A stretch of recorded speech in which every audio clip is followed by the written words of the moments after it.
Hello,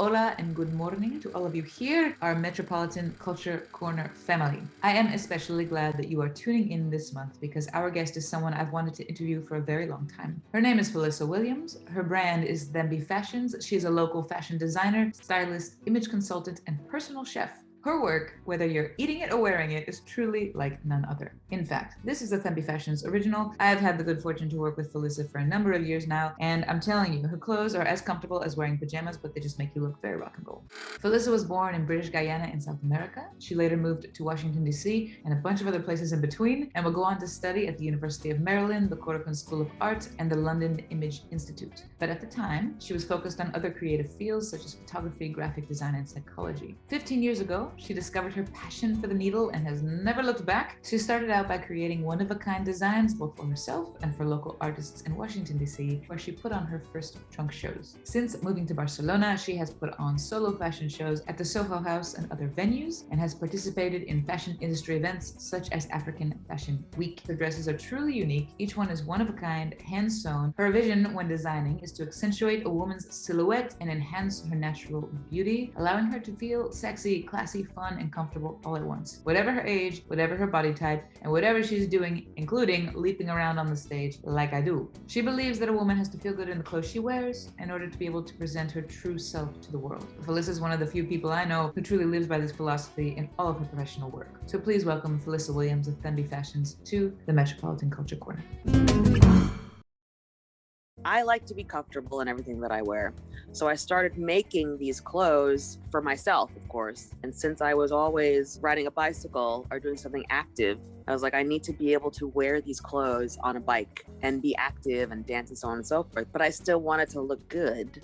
That's how I sort of started to develop this ease and comfort, so to speak. So like you're feeling sexy, but you're feeling comfortable. You're just kind of in it and feeling great like yourself. Hello and welcome, and thank you very much for joining us today. So why Barcelona? Yes, born in British Guyana, left when I was still a baby, naturalized in Puerto Rico, moved to New York, Brooklyn, then to DC, Long Island, then to DC, then to Japan, and then back to DC and Barcelona. So bing, bing, bing, bing, bing, all over. And why Barcelona? After all like the cities that I visited, it just seemed right. I don't know. I always had a really nice connection. I think it started with art. You know, it was such a colorful city, and the Gaudi, the street, even the sidewalks look beautiful, and the street lamps. I just felt inspired here for some reason. Also, I was dating someone here. So I was in a long distance relationship for like 2 years. So I was always traveling. So he showed me a lot. So through him, I got to love the city.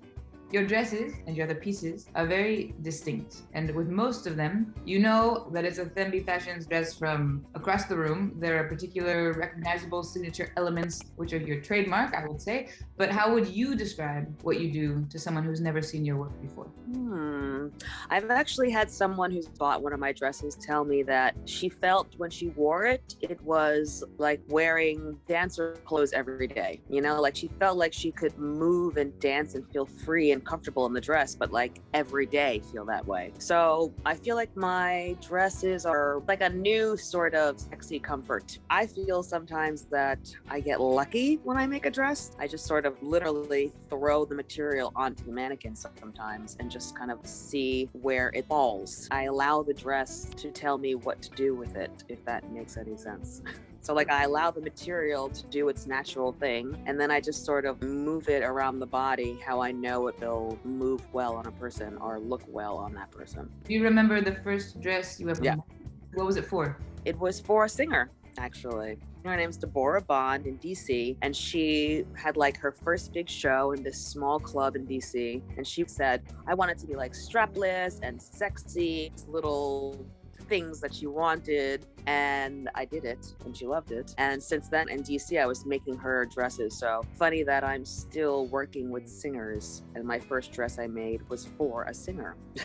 Like the world comes full circle. I love it. Exactly. Because playing music is kind of like sports. I mean, you're up there jumping around and you have to be able to breathe, and most clothes that are cool looking are not comfortable. So it makes sense to me. You mentioned that you just kind of let the fabric tell you what to do, but how is living in different places with different cultures, different styles, from DC to Barcelona to Japan, how has the culture of each place influenced what you do, or has it? When I lived in Japan, I mean, I moved there hoping to do something with fashion, but that didn't happen. It was kind of like, okay, you're not Japanese, you don't know Japanese, and you didn't come from like a big name company in the States, so we can't do anything for you. But what I did like about Japan in general is their style of layering. They layer their clothes in such a way that we can never do, because we'll look like potatoes, you know, but also they have a flowiness about their clothes that I also appreciated. So I guess maybe the flow of things came from there, but then also just traveling and living in different places. I went to Greece for 2 weeks or something a while ago, and when I came back, all of my dresses were very Grecian-like. I couldn't get out of this idea of these statues that I saw all over the place, just how they had the material falling, just kind of incorporate different aesthetics as you see it, you know. But I think that an Asian style is always in there somewhere, and also like a very vintage sort of a feel, because I love vintage clothes. As an artist, you end up being affected by all these different influences, like you said, as you travel, as you live your life, as you continue to work and create. But you also studied in art schools, image institutes in London and in other places. So is there something important the academic environment gave you when it comes to executing your pieces, or has it all just been learning on the fly? I never learned anything formally about fashion design. I mean, I took a few tailoring classes, but nothing concrete. So I went to art school for photography and graphic design. And there I learned that I love color and shapes. So that's what I got out of that school, and taking pictures as well. I love photography. But in those classes, I just became very attuned to colors and shapes and lines and things like this. I think that helps in my fashion, because I can think about how like puzzles go together. That's how I'm like, all right, well, I'm gonna make a dress out of triangles, and that's what I'm gonna do today. I'm just gonna cut a bunch of triangles and I'm gonna put them together, and it's gonna become a dress. But then when I went to image consulting, that's what I did in London. I went to learn to become an image consultant, because that has nothing to do with fashion. Image consultant is about the person and showing that person how to wear clothes that suit them, not how to be trendy and stylish. But this helps with fashion, because then you're able to incorporate what you know about styling a person, but also enabling yourself to find the way for that person to be stylish, but also look comfortable for them. Because not everybody looks the same. Like when you see that outfit in the window of Zara or wherever, you know, you can't just go and buy that outfit and be like, why don't I look like that mannequin?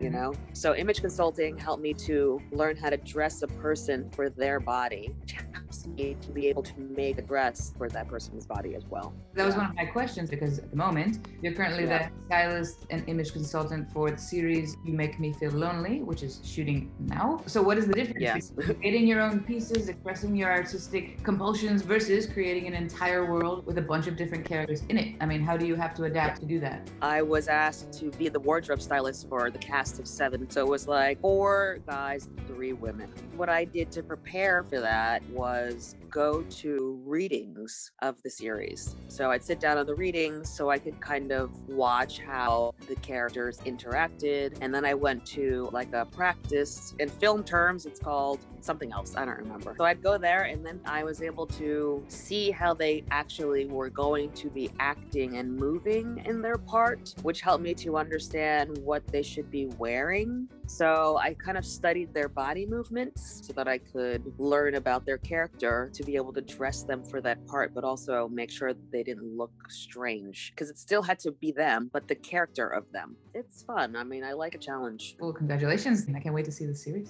Yeah, thanks. We have 2 more days of shooting this week.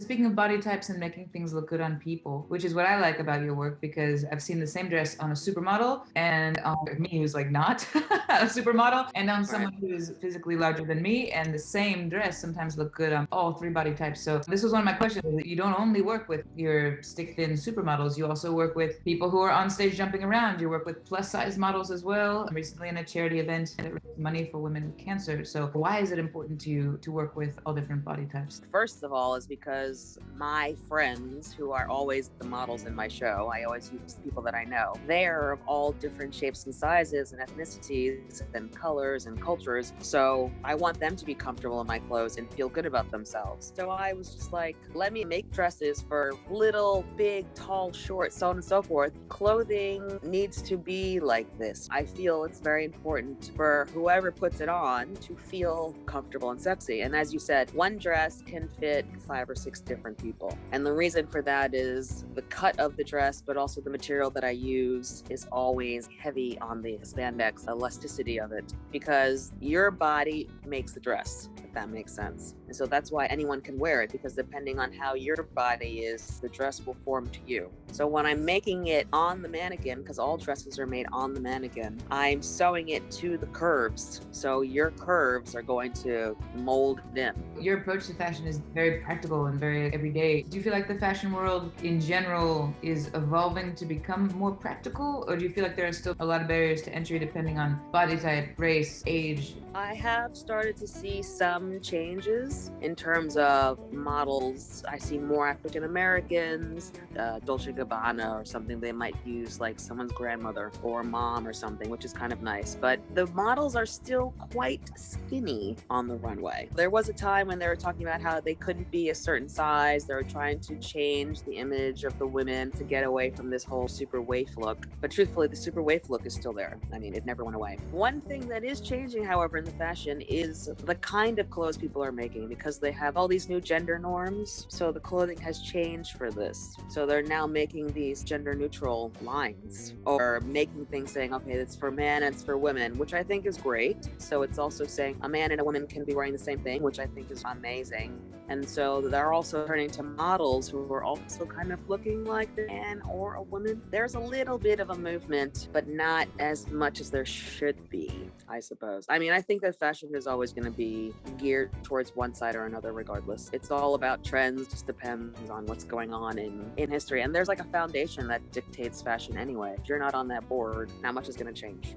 A foundation in terms of an actual foundation of people, or you mean like a historical foundation? No, I mean like a people. For example, to be a couture designer, there's rules and there's things you need to always go by. Couture means handmade. Everything is handmade. That's why I say that my clothes are everyday couture, because I make them myself by hand and you can wear them every day. But actual couture is these insane expensive pieces you see on the runway that take months to bead and sequin and so on and so forth. You have to be in that association to be able to do couture. You can't just do it.